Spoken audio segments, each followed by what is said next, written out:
When she was a kid, Luna aspired to be a superhero.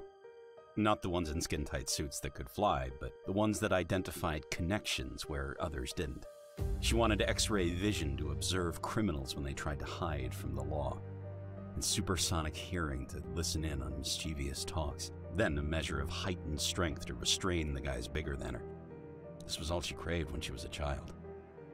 As she became older, her ambitions took a more realistic approach, which seemed in direct opposition to the surreal tone the news took. The facts became the new dystopian fiction. The world grew louder each year, apparently more violent, or more visible than the year before.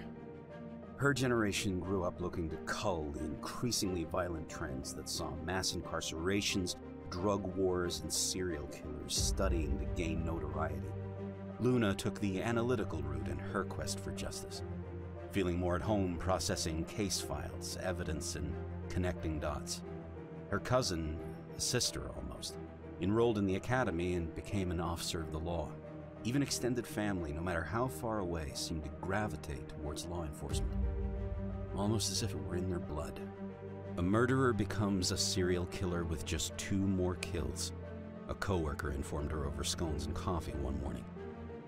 This one had 3 total that day, but that number hit double digits soon enough, accumulating corpses of officers, criminal lawyers, and several field investigators to a growing pile of victims. The news on TV, becoming more unreal as the years ticked on by, ran the blue blood killer story 24/7. Luna knew about the local serial killer, more so than most thanks to all the overtime spent processing corroborative evidence for their many crimes. However, it still felt more like gossip and fabricated plot points. At least, until that phone call made something so artificial an actuality. The call came in the middle of the night, as unexpected as a bullet in the dark. Her cousin, the exemplar of a police officer, had been killed. It was just the tragically common traffic stop gone wrong, or armed robber with a weighted pistol. Maybe Luna could have mourned and pushed on, but it wasn't any run-of-the-mill incident that was so characteristic of headlines. No, it wasn't that, because life had long turned into a phantasmagoric nightmare. Officer Sarah Youngman, revered by all that mattered, died at the hands of the blue blood killer. Who he was, or who they were, remained an enigma despite their murder spree eroding through states, counties, and homes. But more than the long list of confirmed victims and possible connections Luna herself had registered and slept away, this monster killed Sarah. Somehow, that turned the boogeyman into a living, breathing threat. No longer was this tyrant a thing she filed at the end of the day. It wasn't an obsession of the media. He was here, and if not in the literal sense, then definitely in her mind. This realization gnawed at her for months after the real mourning faded. Luna's acceptance stage barely registered before she fell swiftly to anger once again, and it never genuinely went away. Luna craved a name. She wanted to know who killed the sweetest woman in the world, despite so-called dirty cops walking free. Luna needed justice. What was it about her cousin that triggered this killer in the first place? Could it be that she stood for everything a cop should be? A perfect example of morality, protectiveness, mentality, and heart? Officer Youngman was everything demanded in the ones that protected them, and Luna wouldn't allow her memory to fade away as another statistic. Day in and day out, she spent the connections she'd built up through work and rowdy Christmas parties to see if there was something no one else saw. Cop friends that never steered her wrong came up empty-handed. Family members with careers linked closer to the real action knew little else than the papers. Even the old-timers that knew things few else did all but shrugged when she pressed them for clues. She needed leads first, but there were none. So, in a last-ditch effort, she resolved to chew her boss for leeway. Luna did all she could for any little morsel of information, regardless of the fallout. Being an investigations analyst for the district attorney's office had its perks. but it only teased her for all the good it did with building an idea of who this killer was. Her boss knew what she was after, but he followed the rules as strictly as Luna did. Being shut down by him just meant there was one less layer between a law-abiding citizen and vigilante justice. With each denied application for information outside her classification, Luna saw the justice system's holes appear and broaden. Sometimes the law hindered what mattered. Progress couldn't always continue behind red tape and protocol. Perhaps, in cases like these, rules were meant to be budged. Maybe she couldn't talk her way into databases and case folders. Maybe it wasn't so easy as to read reports on other victims. Hoping a eureka moment hit her. If she were going to make any change, it had to start with her, with citizens willing to help. Yes, Luna respected the law, and she would uphold it as Sarah would have wanted, but she couldn't stand idly by any longer. One morning, she called in sick, made flyers, and pinned them around town. She started a neighborhood watch that day, and by the next day at work, Luna couldn't think of anything else. It started with one report, then 2, then 3 and 4, and more. Before she realized what was happening, her small network of retired cops and nosy neighbors had become a full-on crime watch program that spanned beyond the neighborhood, the suburbs, and into town. At times, the number of reports felt too much for one person, but for the hundreds of thousands of people less prepared for human horrors as Sarah was, Luna felt that a couple of sleepless nights was the least she could do. Luna had to get her answers somehow.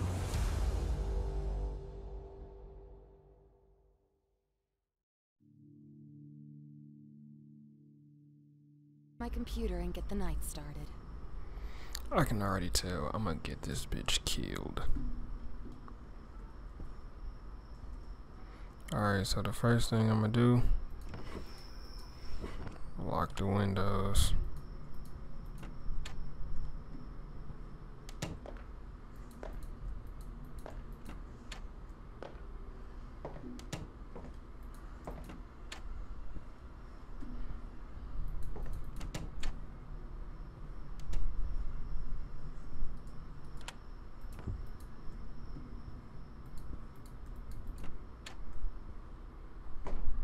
Alright, we off to a good start.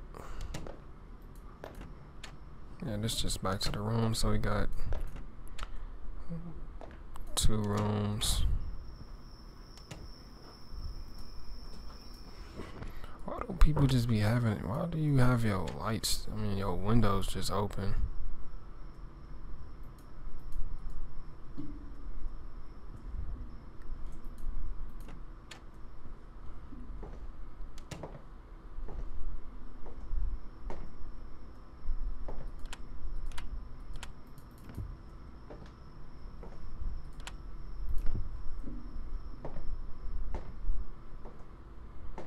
That's extremely stupid.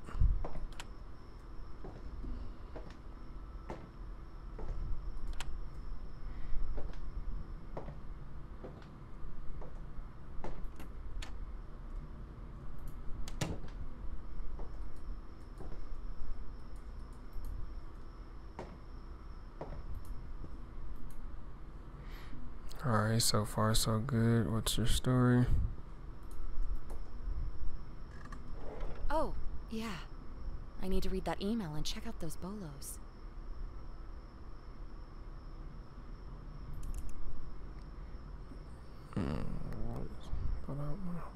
Really turning off without me touching these. Okay, yep. Okay, I understand that.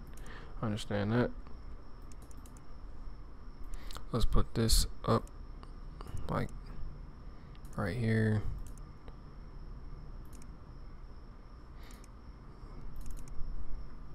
Let's look at these cameras.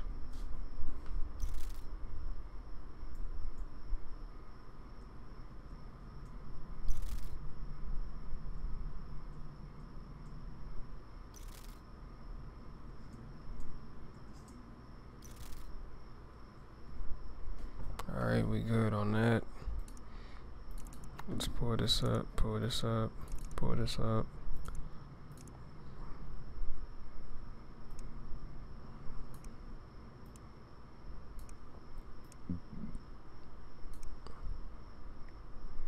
Okay. Okay. Neo. Alright, so first thing we'll do, type in her name. Don't have that. Okay.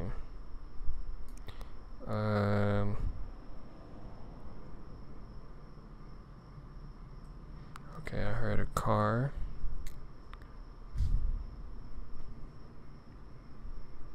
Oh, thanks for the follow, man. I appreciate you.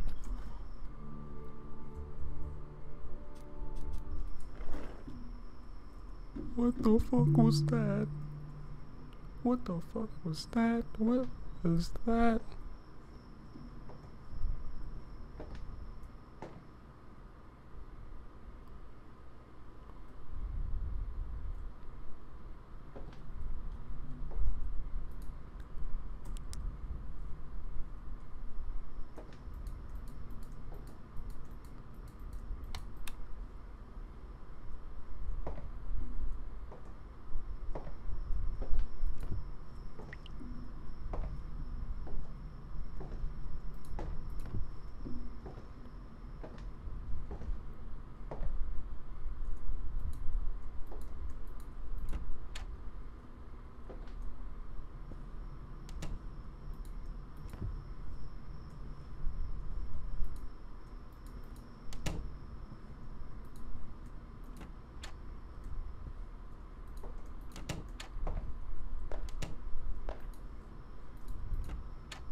What the fuck?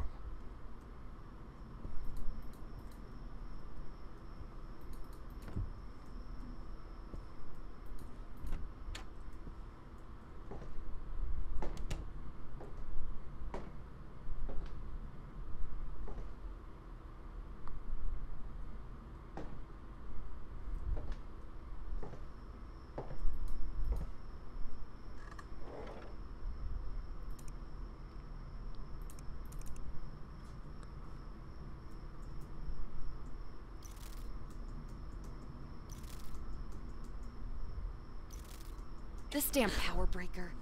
I need to flip the breaker in the file room closet.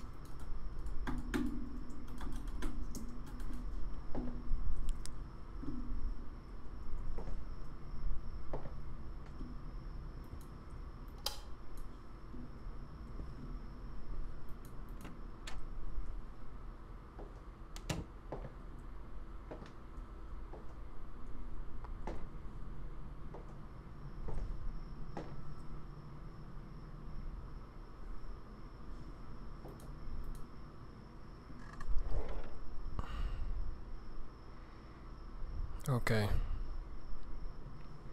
Bro,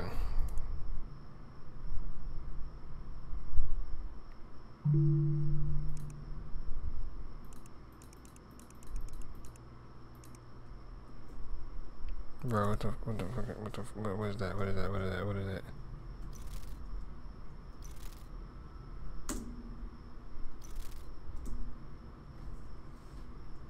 Alright. Alright, you need to chill out with that, bro. Get me out. Ugh, damn it. Bro, how do you get out of this? I need to go reset Let the me battery out in the now, back room please. closet. Please, can you let me out?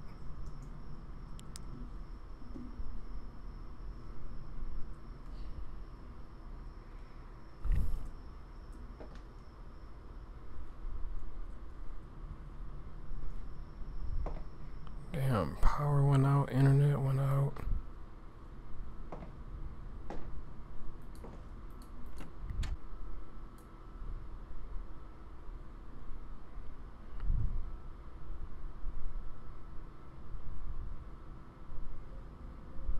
Alright.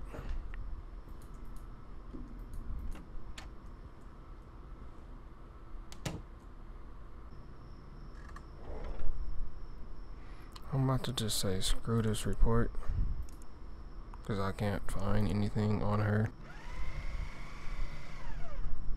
Okay.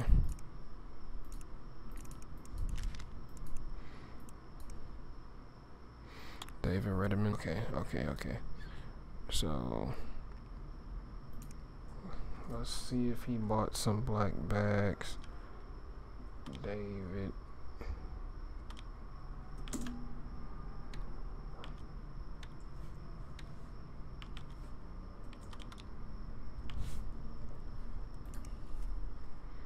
Okay. He bought.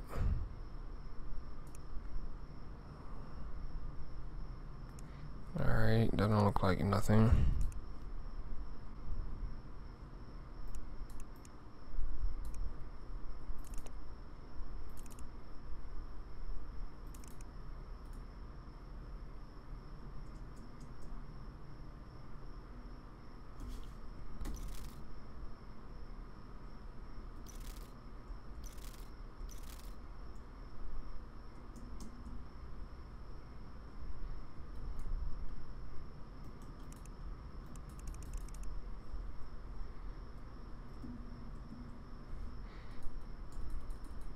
How do I back out of this?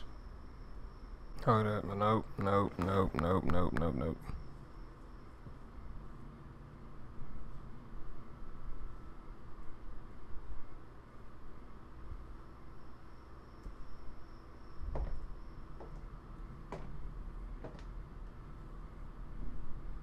Thought I heard some shit.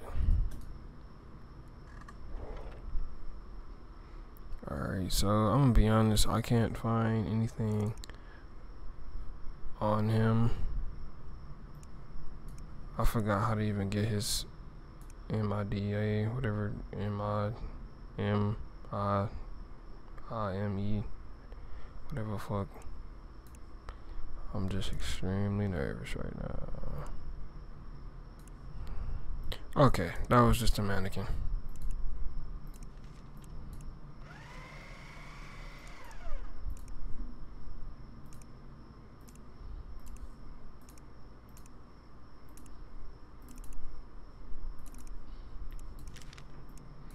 Unknown. We need to get the fuck off this damn computer.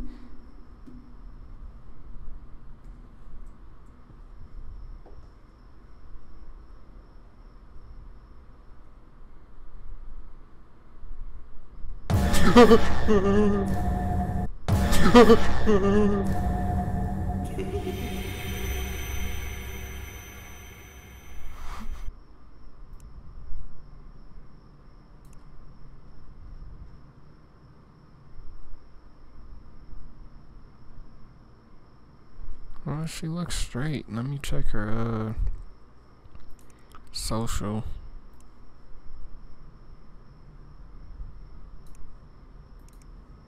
Let me check these cameras real quick, for real.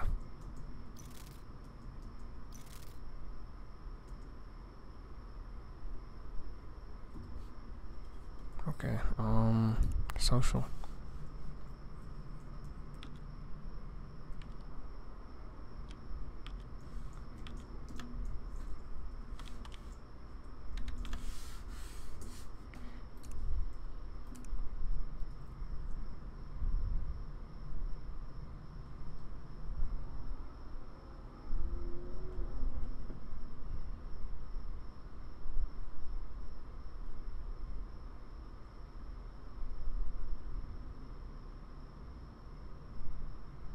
Yeah, she seems clean.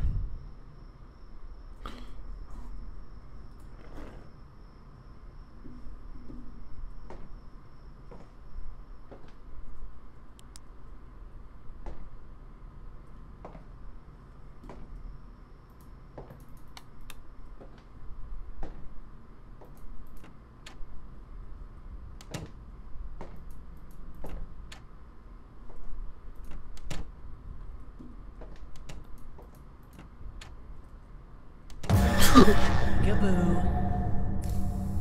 I can't resist you.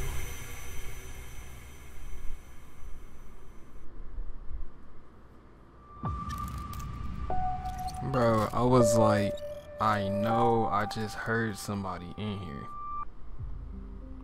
I was like, I know I just heard somebody in here.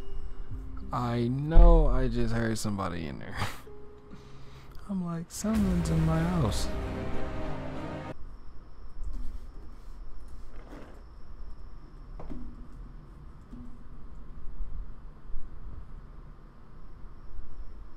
It's about to happen again.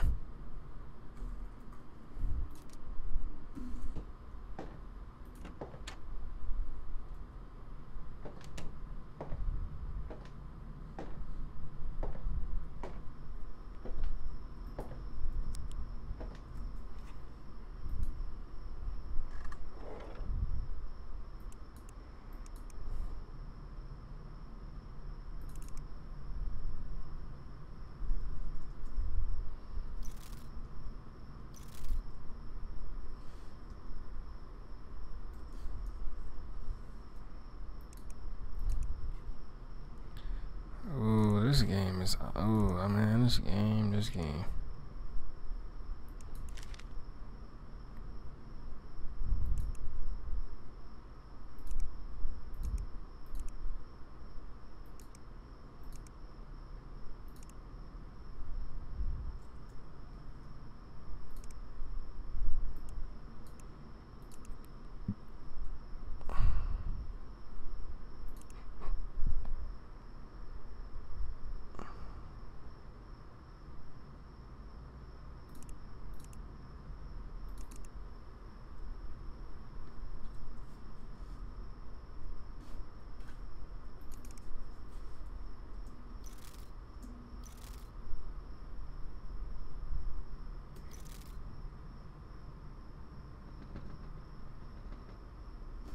That's a game.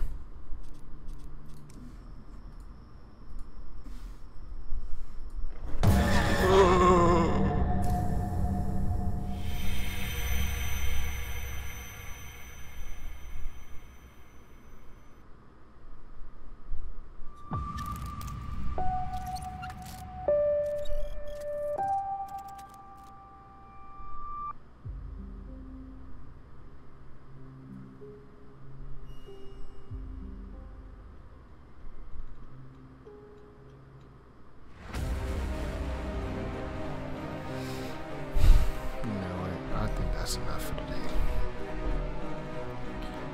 I can't do this. I want to go again, but I just can't do it. It's true.